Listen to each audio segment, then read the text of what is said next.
साल के बाद अधिकार नागरिक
तरह से की गई है कि कितने भी अनुसंधान होंगे व्याख्या को बदलने की जरूरत नहीं पड़ेगी। और ये बदलाव जो 140 करोड़ की आबादी के सुखाकारी के लिए हो रहा है, मैं विश्वास के साथ कह सकता हूं हमारे 140 करोड़ की आबादी वाले देश का ये बदलाव दुनिया का सबसे बड़ा रिफॉर्म बनेगा, इसमें किसी को शंका रखने की जरूरत नहीं है।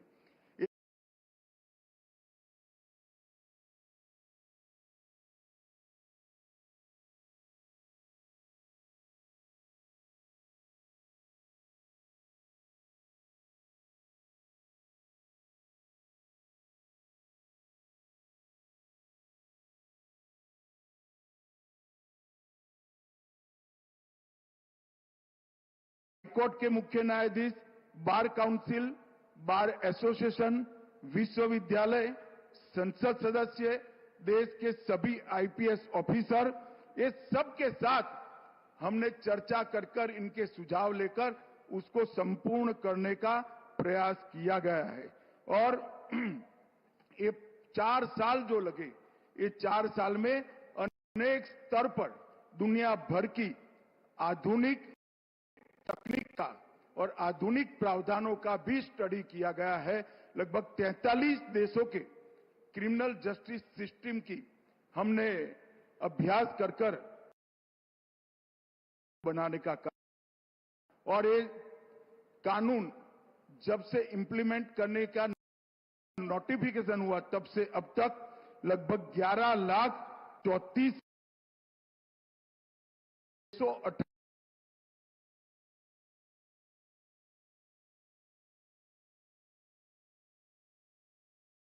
ये कानूनों में तकनीक तो है ही है, एफएसएल को भी कंपलसरी किया गया है और आपके अधिकारों की सुरक्षा के लिए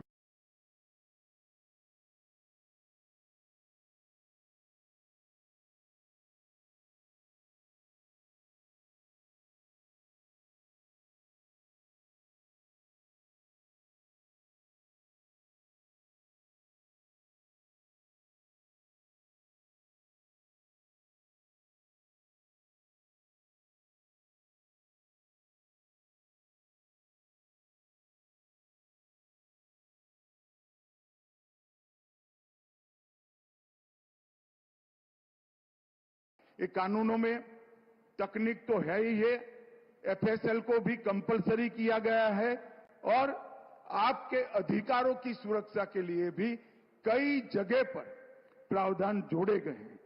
इस कानूनों में महिलाओं और बच्चों के लिए एक सेपरेट चैप्टर जोड़ा गया है। आतंकवाद और संगठित अपराध की अब तक कोई व्याख्या नहीं थी, जिसका आतंकवादियों को फायदा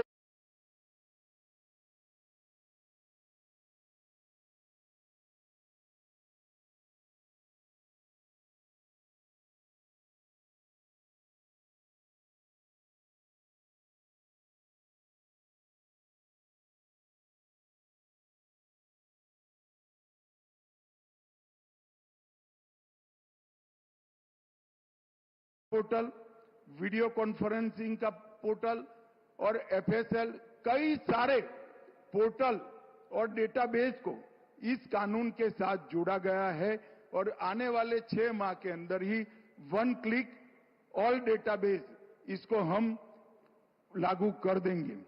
inter operable criminal justice system ICJS के माध्यम से पुलिस, न्यायपालिका, फोरेंसिक, प्रोसिक्यूशन और जेल, ये सबके अंदर एक ई वार्ता की सुविधा चंडीगढ़ में समाप्त हो गई है और जो भगोड़े हैं उनको भी ट्रायल इन एब्सेंसिया से अब दंडित किया जाएगा। और सबसे बड़ी बात है, ये सभी कानून और सभी अभियोजन प्रोसिक्यूशन 8वीं अनुसूची की भाषा में भाषिणी ऐप के माध्यम से अब उपलब्ध कराए जाएंगे। भ्रष्टाचार को कम करने के लिए डायरेक्टर ऑफ प्रोसिक्यूशन का काम पद का सृजन किया गया है और वर्षों से जो राजद्रोह का प्रावधान था उसको बदलकर अब देशद्रोह ने इसका स्थान लिया है। अब तक लगभग 11 लाख से ज्यादा एफआईआर हुई है।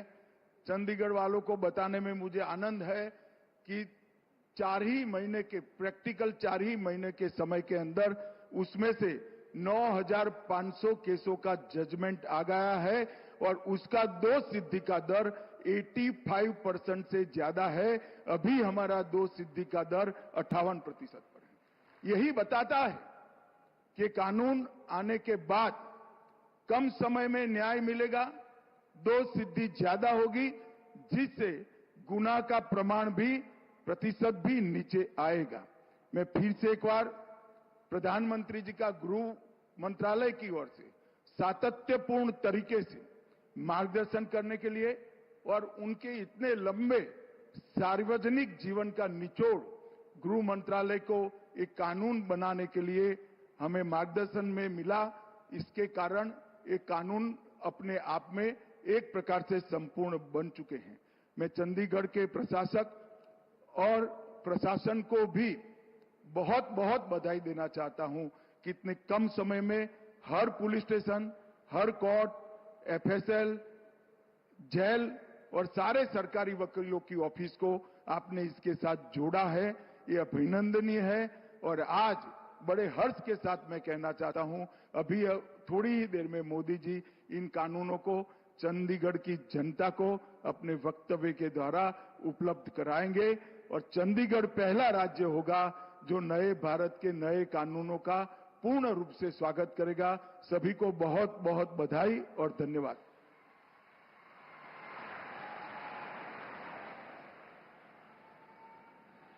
बहुत बहुत आभार माननीय केंद्रीय गृह एवं सहकारिता मंत्री श्री अमित शाह जी का उनके स्वागत संबोधन के लिए। देवियों सज्जनों, दिसंबर 2023 में भारत की संसद द्वारा 3 नए आपराधिक कानून पारित किए गए थे, जिन्हें 1 जुलाई 2024 से पूरे देश में लागू किया जा चुका है। यूटी चंडीगढ़ ने मात्र कुछ ही महीनों में इन तीनों नए आपराधिक कानूनों के 100% क्रियान्वयन में सफलता हासिल की है। चंडीगढ़ के संदर्भ में नए कानूनों की इस यात्रा को हमने एक फिल्म में समेटने की कोशिश की है। आइए देखते हैं ये फिल्म।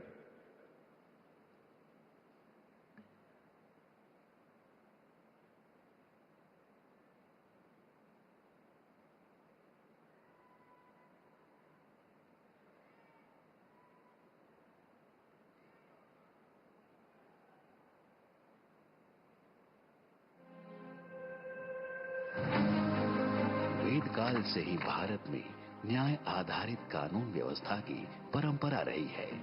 चाणक्य नीति भी इसकी पुष्टि करती है, जिसमें चाणक्य कहते हैं कि राजा हमेशा नियम और सत्य को देखकर ही न्याय करता है।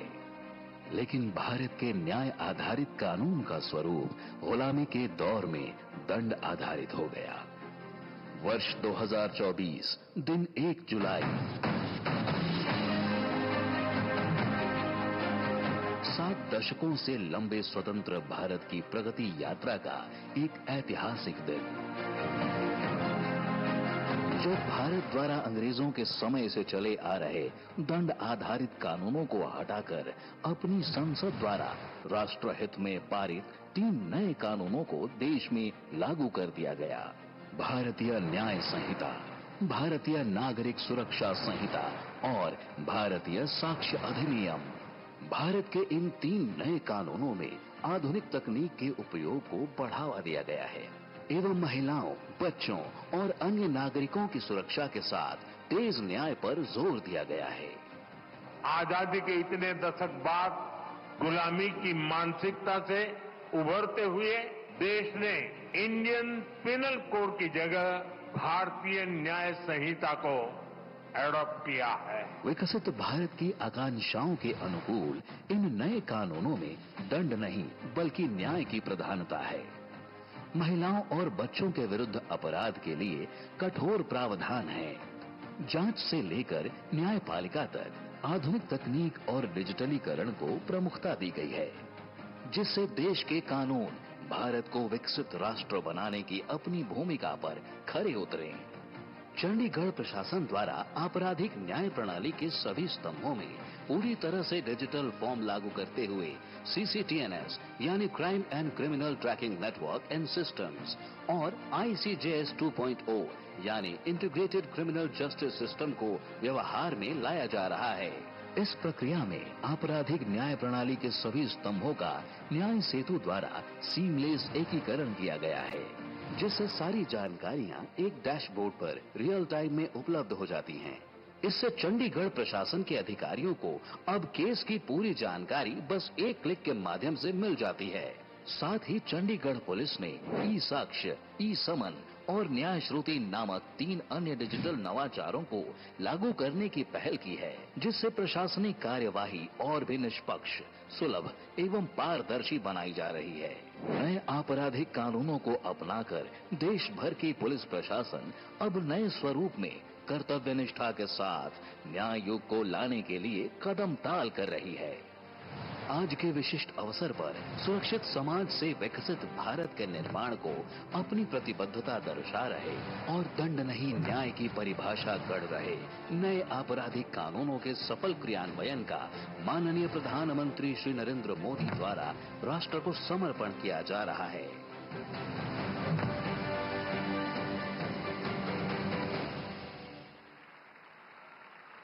आप सभी को इस उपलब्धि की बहुत बहुत बधाई। देव सज्जनों, एक सुरक्षित, संतुष्ट और शांतिपूर्ण समाज ही विकसित राष्ट्र का निर्माण कर सकता है और इसीलिए माननीय प्रधानमंत्री महोदय ने सदैव स्मार्ट पॉलिसिंग की प्रेरणा दी है। ऐसी स्मार्ट पॉलिसिंग जो आर्टिफिशियल इंटेलिजेंस को अपनाते हुए एस्पिरेशनल इंडिया की आवश्यकताओं को पूरा करने में पूरी तरह से सक्षम हो। ऐसे दूरदृष्टा नेतृत्व को हमारा बारंबार नमन। आइए आप सबके करतल ध्वनि के साथ निवेदन करें माननीय प्रधानमंत्री श्री नरेंद्र मोदी जी से कि वे इस अवसर पर अपना शुभ संदेश हम सबको दें, हम सबका मार्गदर्शन करें। माननीय प्रधानमंत्री श्री नरेंद्र मोदी जी।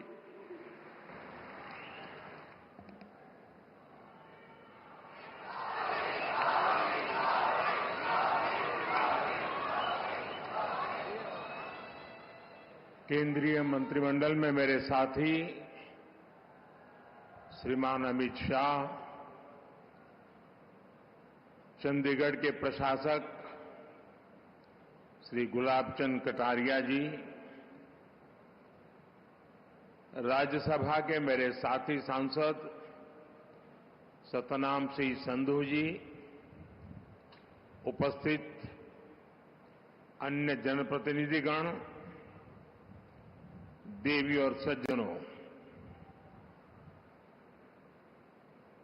चंडीगढ़ आने से लगता है कि अपनों के बीच आ गया हूं।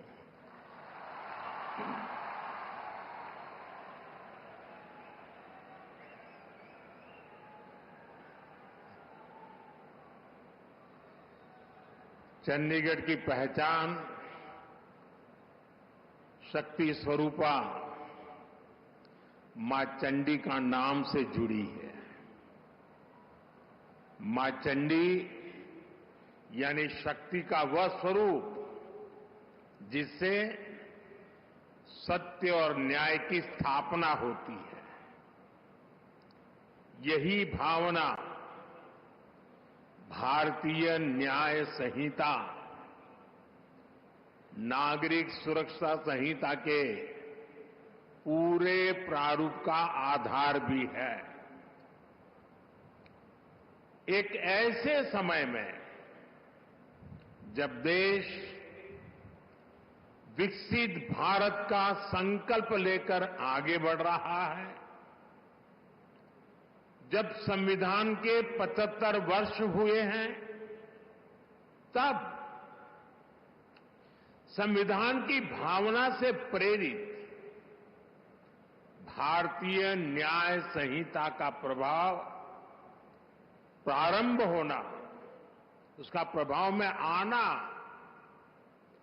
एक बहुत बड़ी शुरुआत है।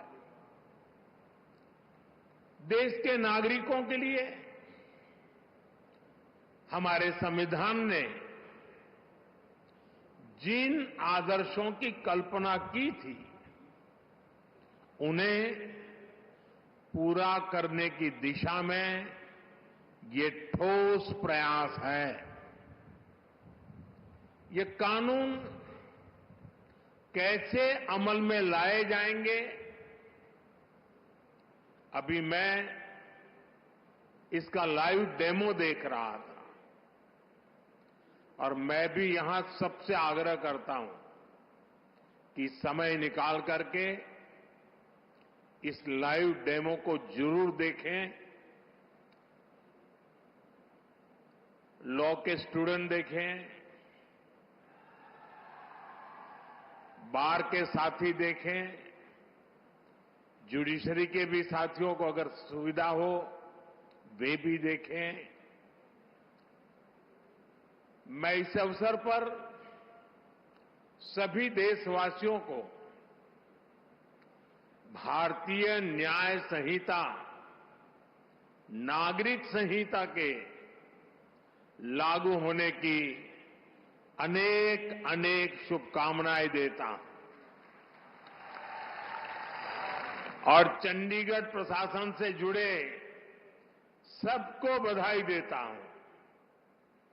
साथियों, देश की नई न्याय संहिता अपने आप में जितना समग्र दस्तावेज है, इसको बनाने की प्रक्रिया भी उतनी ही व्यापक रही है। इसमें देश के कितने ही महान संविधानविदों और कानूनविदों की मेहनत जुड़ी है। गृह मंत्रालय ने इसे लेकर जनवरी 2020 में सुझाव मांगे थे। इसमें देश के मुख्य न्यायाधीशों का सुझाव और मार्गदर्शन रहा। इनमें हाई कोर्ट्स के चीफ जस्टिस, उन्होंने भरपूर सहयोग दिया।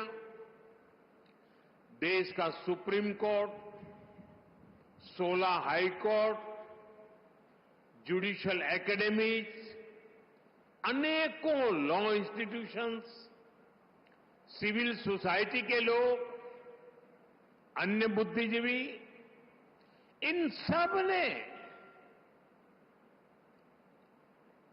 वर्षों तक मंथन किया, संवाद किया, अपने अनुभवों को पिरोया। आधुनिक परिप्रेक्ष्य में देश की जरूरतों पर चर्चा की गई। आजादी के 7 दशकों में न्याय व्यवस्था के सामने जो चैलेंजेज आए, उन पर गहन मंथन किया गया। हर कानून का व्यवहारिक पक्ष देखा गया, फ्यूचरिस्टिक पैरामीटर्स पर उसे कसा गया। तब भारतीय न्याय संहिता अपने इस स्वरूप में हमारे सामने आई है। मैं इसके लिए देश के सुप्रीम कोर्ट का, ऑनरेबल जजेस का, देश की सभी हाई कोर्ट्स का, विशेषकर हरियाणा पंजाब हाई कोर्ट का मैं विशेष आभार प्रकट करता हूं। मैं बार का भी धन्यवाद करता हूं कि जिन्होंने आगे आकर इस न्याय संहिता की ओनरशिप ली है। बार के सभी साथी बहुत बहुत अभिनंदन के अधिकारी हैं। मुझे भरोसा है सबके सहयोग से बनी भारत की ये न्याय संहिता भारत की न्याय यात्रा में मील का पत्थर साबित होगी। साथियों, हमारे देश ने 1947 में आजादी हासिल की थी। आप कल्पना करिए, सदियों की गुलामी के बाद जब हमारा देश आजाद हुआ, पीढ़ियों के इंतजार के बाद, लक्षावधि लोगों के बलिदानों के बाद जब आजादी की सुबह आई, तब कैसे कैसे सपने थे, देश में कितना उत्साह था। देशवासियों ने भी सोचा था अंग्रेज गए हैं तो अंग्रेजी कानूनों से भी मुक्ति मिलेगी।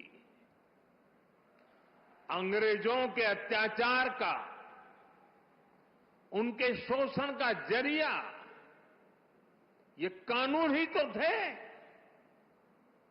ये कानून बनाए भी तब गए थे जब अंग्रेजी सत्ता भारत पर अपना शिकंजा बनाए रखने के लिए कुछ भी करने को तैयार थी।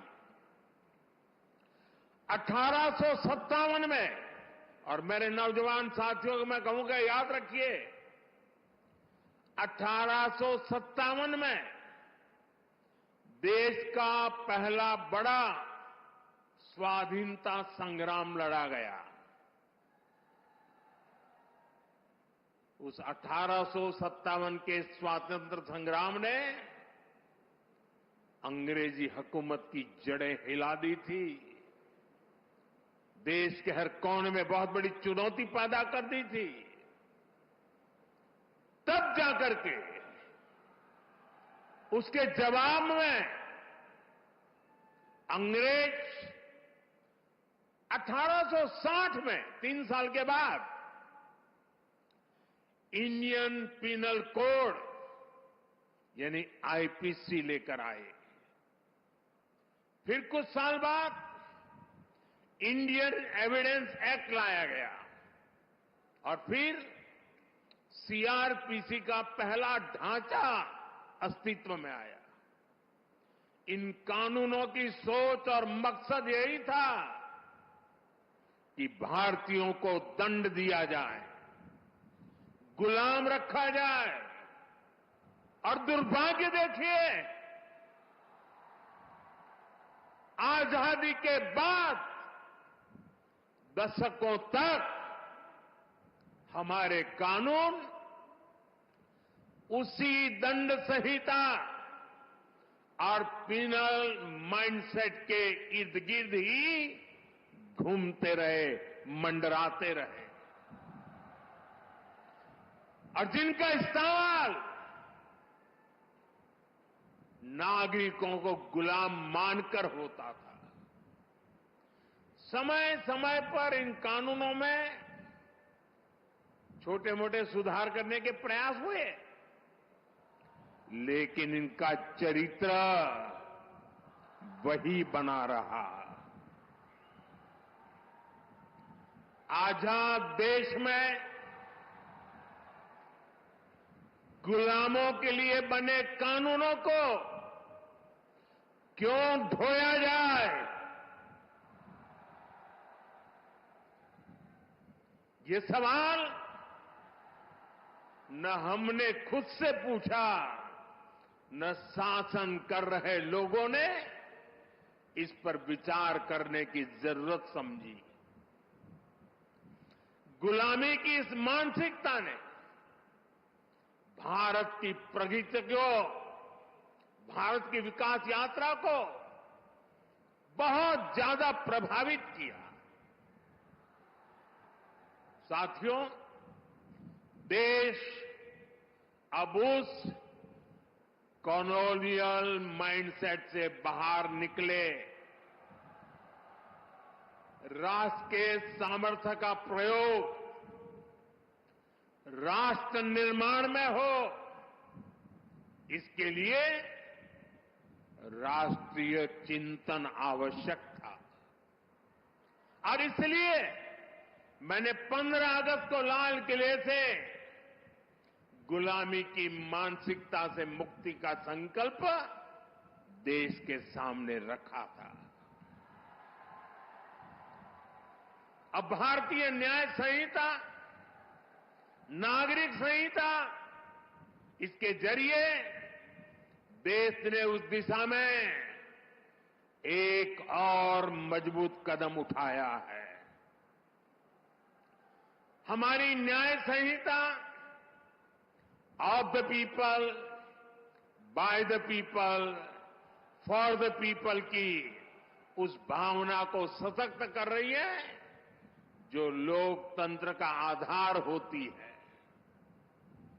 साथियों, न्याय संहिता समानता, समरसता और सामाजिक न्याय के विचारों से बुनी गई है। हम हमेशा से सुनते आए हैं कि कानून की नजर में सब बराबर होते हैं, लेकिन व्यवहारिक सच्चाई कुछ और ही दिखाई देती है।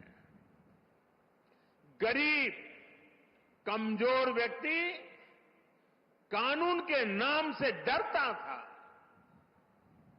जहां तक संभव होता था, वो कोर्ट, कचहरी और थाने में कदम रखने से डरता था। अब भारतीय न्याय संहिता समाज के इस मनोविज्ञान को बदलने का काम करेगी। उसे भरोसा होगा कि देश का कानून समानता की, इक्वालिटी की गारंटी है।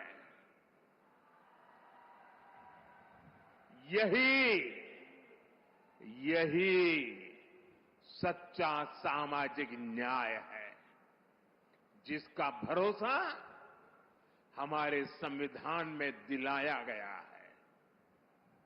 साथियों, भारतीय न्याय संहिता,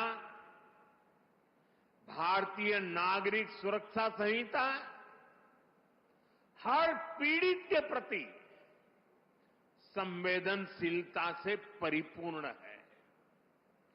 देश के नागरिकों को इसकी बारीकियों का पता चलना, ये भी उतना ही आवश्यक है। इसलिए मैं चाहूंगा आज यहां चंडीगढ़ में दिखाए लाइव डेमो को हर राज्य की पुलिस को अपने यहां प्रचारित प्रसारित करना चाहिए। जैसे शिकायत के 90 दिनों के भीतर पीड़ित को केस की प्रगति से संबंधित जानकारी देनी होगी। ये जानकारी एसएमएस जैसी डिजिटल सेवाओं के जरिए सीधे उस तक पहुंचेगी। पुलिस के काम में बाधा डालने वाले व्यक्ति के खिलाफ एक्शन लेने की व्यवस्था बनाई गई है। महिलाओं की सुरक्षा के लिए न्याय संहिता में एक अलग चैप्टर रखा गया है। वर्क प्लेस पर महिलाओं के अधिकार और सुरक्षा, घर और समाज में उनके और बच्चों के अधिकार, भारतीय न्याय संहिता ये सुनिश्चित करती है कि कानून पीड़िता के साथ खड़ा हो। इसमें एक और अहम प्रावधान किया गया है। अब महिलाओं के खिलाफ बलात्कार जैसे घृणित अपराधों में पहली हियरिंग से 60 दिन के भीतर चार्ज फ्रेम करने ही होंगे। सुनवाई पूरी होने के 45 दिनों के भीतर भीतर फैसला भी सुनाया जाना अनिवार्य कर दिया गया है। ये भी तय किया गया है कि किसी केस में 2 बार से अधिक स्थगन एडजमेंट नहीं लिया जा सकेगा। साथियों, भारतीय न्याय संहिता का मूल मंत्र है सिटीजन फर्स्ट। ये कानून नागरिक अधिकारों के प्रोटेक्टर बन रहे हैं, ईज ऑफ जस्टिस का आधार बन रहे हैं।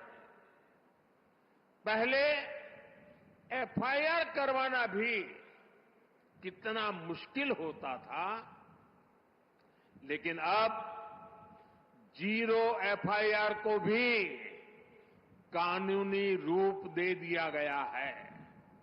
अब उसे कहीं से भी केस दर्ज कराने की सहूलियत मिली है। एफआईआर की कॉपी पीड़ित को दी जाए, उसे ये अधिकार दिया गया है। अब आरोपी के ऊपर कोई केस अगर हटाना भी है तो तभी हटेगा जब पीड़ित की सहमति होगी। अब पुलिस किसी भी व्यक्ति को अपनी मर्जी से हिरासत में नहीं ले सकेगी। उसके परिजनों को सूचित करना, ये भी न्याय संहिता में अनिवार्य कर दिया गया है। भारतीय न्याय संहिता का एक और पक्ष है उसकी मानवीयता, उसकी संवेदनशीलता। अब आरोपी को बिना सजा बहुत लंबे समय तक जेल में नहीं रखा जा सकता। अब 3 वर्ष से कम सजा वाले अपराध के मामले में गिरफ्तारी भी हायर अथॉरिटी की सहमति से ही हो सकती है। छोटे अपराधों के लिए अनिवार्य जमानत का प्रावधान भी किया गया है। साधारण अपराधों में सजा की जगह कम्युनिटी सर्विस का विकल्प भी रखा गया है। ये आरोपी को समाज हित में सकारात्मक दिशा में आगे बढ़ने के नए अवसर देगा। फर्स्ट टाइम ऑफेंडर्स के लिए भी न्याय संहिता बहुत संवेदनशील है।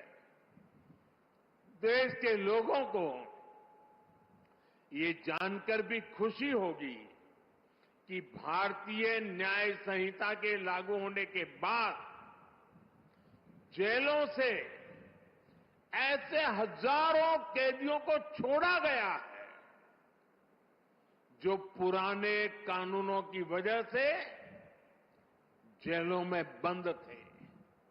आप कल्पना कर सकते हैं, एक नई व्यवस्था, नया कानून नागरिक अधिकारों के सशक्तिकरण को कितनी ऊंचाई दे सकता है। साथियों, न्याय की पहली कसौटी है समय से न्याय मिलना। हम सब बोलते और सुनते भी आए हैं, जस्टिस डिलेड, जस्टिस डिनाइड। इसलिए भारतीय न्याय संहिता, नागरिक सुरक्षा संहिता के जरिए देश ने त्वरित न्याय की तरफ बड़ा कदम उठाया है। इसमें जल्दी चार्जशीट फाइल करने और जल्दी फैसला सुनाने को प्राथमिकता दी गई है। किसी भी केस में हर चरण को पूरा करने के लिए समय सीमा तय की गई है। ये व्यवस्था देश में लागू हुए अभी कुछ ही महीने हुए हैं। इसे परिपक्व होने के लिए अभी समय चाहिए, लेकिन इतने कम अंतराल में ही जो बदलाव हमें दिख रहे हैं, देश के अलग अलग हिस्सों से जो जानकारियां मिल रही हैं, वे वाकई बहुत संतोष देने वाली है, उत्साहजनक है। आप लोग तो यहां भली भांति जानते हैं, हमारे इस चंडीगढ़ में ही वाहन चोरी, व्हीकल की चोरी करने के एक केस में एफआईआर होने के बाद आरोपी को सिर्फ 2 महीने 11 दिन में अदालत ने सजा सुना दी, उसको सजा मिल गई। क्षेत्र में अशांति फैलाने के एक और आरोपी को अदालत ने सिर्फ 20 दिन में पूरी सुनवाई के बाद सजा भी सुनाई दी। दिल्ली में भी एक केस में एफआईआर से लेकर फैसला आने तक सिर्फ 60 दिन का समय लगा। आरोपी को 20 साल की सजा सुनाई गई। बिहार के छपरा में भी एक मर्डर केस में एफआईआर से लेकर फैसला आने तक सिर्फ 14 दिन लगे और आरोपियों को उम्र कैद की सजा हो गई। ये फैसले दिखाते हैं कि भारतीय न्याय संहिता की ताकत क्या है, उसका प्रभाव क्या है।